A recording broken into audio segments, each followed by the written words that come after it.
Hi, my name is Miss Simon, and I'm going to be reading you one of my favourite books, The Tale of Peter Rabbit. Once upon a time, there were 4 little rabbits, and their names were Flopsy, Mopsy, Cottontail, and Peter. They lived with their mother in a sandbank underneath the root of a very big fir tree. "Now, my dears," said old Mrs. Rabbit one morning, "you may go into the fields or down the lane, but don't go into Mr. Gregor's garden. Your father had an accident there. He was put in a pie by Mrs. McGregor. Now run along and don't get into mischief. I'm going out." Then old Mrs. Rabbit took a basket and her umbrella and went through the woods to the baker's. She bought a loaf of brown bread and 5 currant buns. Flopsy, Mopsy, and Cottontail, who were good little bunnies, went down the lane to gather blackberries. But Peter, who was very naughty, ran straight away to Mr. McGregor's garden and squeezed under the gate. First, he ate some lettuces and some French beans, and then he ate some radishes. And then, feeling rather sick, he went to look for some parsley. But round the end of a cucumber frame, whom should he meet but Mr. McGregor? Mr. McGregor was on his hands and knees planting out young cabbages, but he jumped up and ran after Peter, waving a rake and calling out, "Stop, thief!"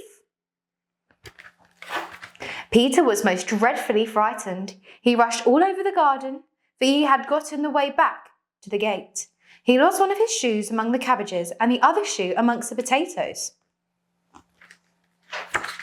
After losing them, he ran on 4 legs and went faster, so that I think he might have got away altogether if he had not unfortunately run into a gooseberry nest and got caught by the large buttons on his jacket. It was a blue jacket with brass buttons, quite new.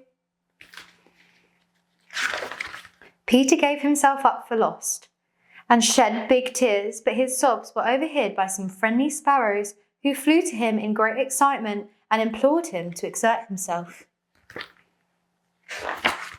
Mr. McGregor came up with a sieve, which he intended to pop upon the top of Peter, but Peter wriggled out just in time, leaving his jacket behind him, and rushed into the tool shed and jumped into a can. It would have been a beautiful thing to hide in if it had not been so much water in it. Mr. McGregor was quite sure that Peter was somewhere in the tool shed, perhaps hidden underneath a flower pot. He began to turn them over carefully, looking under each. Presently Peter sneezed. "Kerchoo!" Mr. McGregor was after him in no time, and tried to put his foot upon Peter, who jumped out of a window, upsetting 3 plants. The window was too small for Mr. McGregor, and he was tired of running after Peter. He went back to his work. Peter sat down to rest. He was out of breath and trembling with fright, and he had not the least idea which way to go. He was also very damp after sitting in that can. After a time he began to wander about, going lippity-lippity, not very fast, and looking around. He found a door in a wall, but it was locked, and there was no room for a fat little rabbit to squeeze underneath. An old mouse was running in and out over the stone doorstep, carrying peas and beans to her family in the wood. Peter asked her the way to the gate, but she had such a large pea in her mouth that she could not answer. She only shook her head at him. Peter began to cry.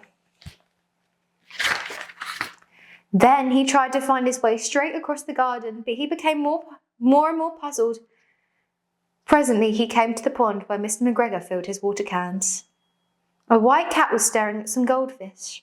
She sat very, very still, but now and then the tip of her tail twitched as if it were alive. Peter thought it best to go away without speaking to her. He had heard about cats from his cousin, little Benjamin Bunny. He went back towards the tool shed, but suddenly, quite close to him, he heard the noise of a horrid scratch, scratch, scritch. Peter scuttered underneath the bushes, but presently, as nothing happened, he came out and climbed upon a wheelbarrow and peeped over. The first thing he saw was Mr. McGregor hoeing onions. His back was turned towards Peter, and beyond him was the gate. Peter got down very quietly off the wheelbarrow and started running as fast as he could go along a straight walk behind some blackcurrant bushes. Mr. McGregor caught sight of him at the corner, but Peter did not care. He slipped underneath the gate and was safe at last in the wood, outside the garden. Mr. McGregor hung up the little jacket and the shoes for a scarecrow to frighten the blackbirds. Peter never stopped running or looked behind him till he got home to the big fir tree. He was so tired that he flopped down upon the nice soft sand on the floor of the rabbit hole and shut his eyes. His mother was busy cooking. She had wondered what had done with his clothes. It was the second little jacket and pair of shoes that Peter had lost in a fortnight. I am sorry to say that Peter was not very well during the evening. His mother put him to bed and made him some chamomile tea, and she gave a dose of it to Peter. 1 tablespoonful to be taken at bedtime. But Flopsy, Mopsy and Cottontail had bread and milk and blackberries for supper. The end. If you get a chance, have a look at reading The Tale of Peter Rabbit.